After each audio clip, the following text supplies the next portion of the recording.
Classes that teach computer coding are growing in popularity, but many of the people studying these languages have no intention of becoming full-time programmers. Tech reporter Jenna Wortham has been reporting on the trend. She joins us now from the newsroom.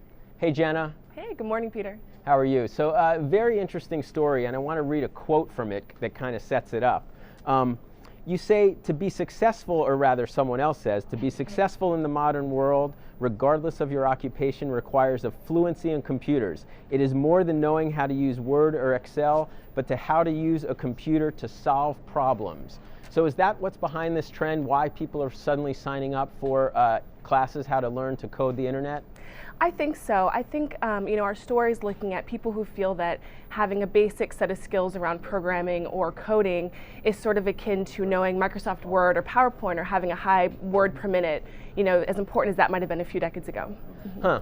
So these classes, you say they've been growing in popularity, and the thing that I got a kick out of is that they have these sort of very kind of hipster names like Code Racer, Women Who Code, Rails for Zombies, right, and my personal favorite, Coder Dojo. What's behind those names? I think they're just catchy. They get people excited. They get people interested. Coder Dojo is actually a program that's set up to help introduce kids to coding lessons. Code Racer is an iPhone game. I mean, they're just designed to be kind of fun ways to get people excited about something that they normally don't know very much about. And these companies have some serious backing. You mentioned, Jeff Bezos from Amazon is invested in one. I guess they're pretty profitable businesses?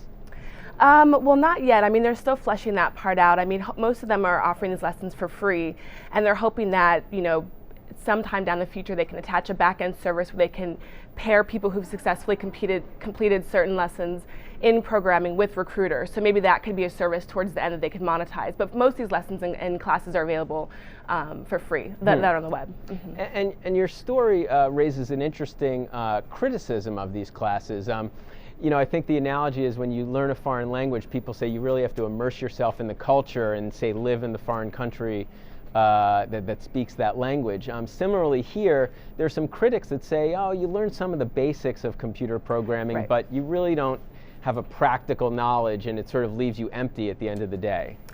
That's a fair point. I mean, there's a huge difference between being code literate and then actually knowing how to build a site like Facebook.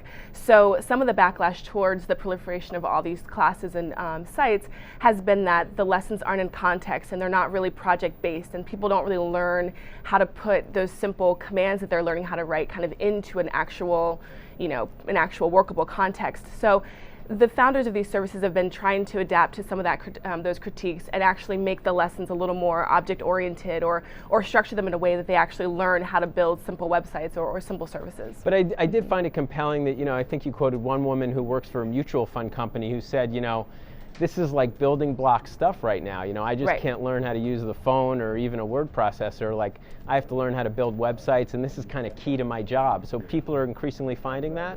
I think that's true. I mean, I think that lots of jobs professions, even, in the story we talk about a woman who works at a library, and that's a profession where it's become incredibly crucial for her to know how to maintain a database or build a website or maintain a server.